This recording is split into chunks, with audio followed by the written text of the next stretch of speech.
দেখেন এত দামের রড, দেখেন আপনারা দেখেন কি কইবেন মিস্ত্রিরে কোন, এত দামের রড। হ্যাঁ, আমার কলজে ভেঙে যায় আর মিস্ত্রির রড কাটে কারেন্টের মেশিন দিয়ে। দেখছেন কোন কিছু কর আছে?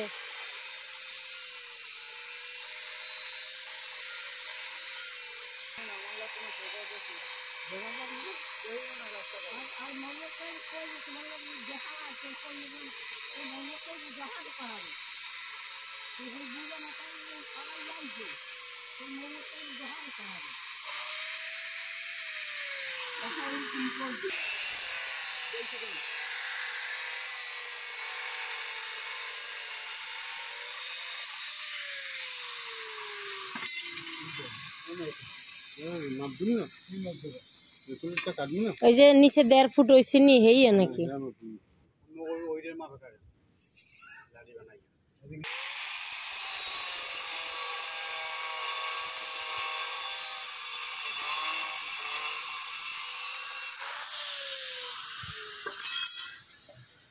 টাকা টাকা টাকা, রড শুধু টাকা।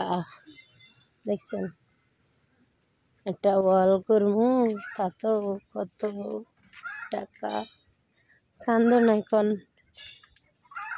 তো ভালো থাকেন সবাই।